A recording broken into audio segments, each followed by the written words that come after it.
இந்த அறிகுறி வந்தா முருகன் உங்களை நினைக்கிறார். உங்கள் வாழ்க்கையில சில நேரங்கள்ல அப்படியே காரணமே இல்லாமல் சில விசித்திரமான அறிகுறிகள் தோன்றும். அது சாதாரணமா? இல்ல. அது ஒரு தெய்வீக அறிகுறி.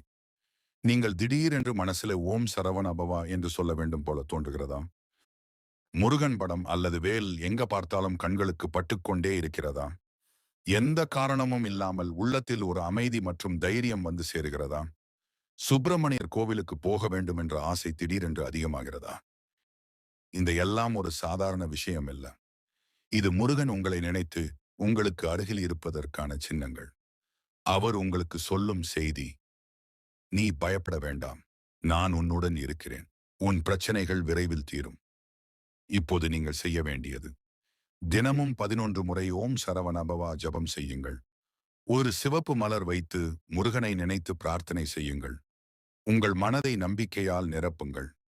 நம்பிக்கை இருந்தால் முருகன் அருள் நிச்சயம் உங்களை அடையும்.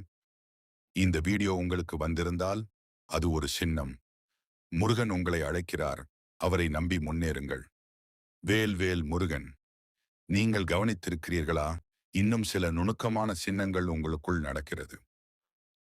ஒரே பெயர் முருகன் எங்க கேட்டாலும் தொடர்ந்து காதில் விழுகிறது. திடீரென்று கோவில் மணி ஓசை அல்லது வேல் வேல் என்று யாராவது சொல்வது உங்கள் மனதை கவருகிறது. கனவில் முருகன், வேல், மயில் அல்லது மலையை காண்கிறீங்களா? நீங்கள் தனியாக இருந்தாலும் யாரோ உங்களை காப்பாற்றிக் கொண்டிருக்கிறார்கள் என்ற உணர்வு வருகிறது.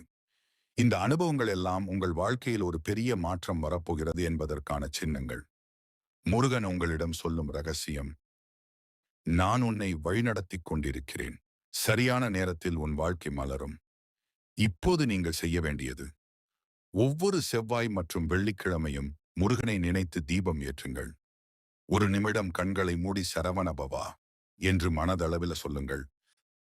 தவறாமல் நல்ல எண்ணங்களை வளர்த்துக் கொள்ளுங்கள். உங்கள் வாழ்க்கையில தடை இருந்தாலும் அது நீங்கும் நேரம் வந்துவிட்டது. இந்த செய்தி உங்களுக்கு வந்திருக்கிறது என்றால் அது சாதாரணம் இல்லை. முருகன் அருள் உங்களை தேடி வந்துவிட்டது. அருள் வரம் தரும் கந்தன் உங்களை காப்பாற்றுவார்.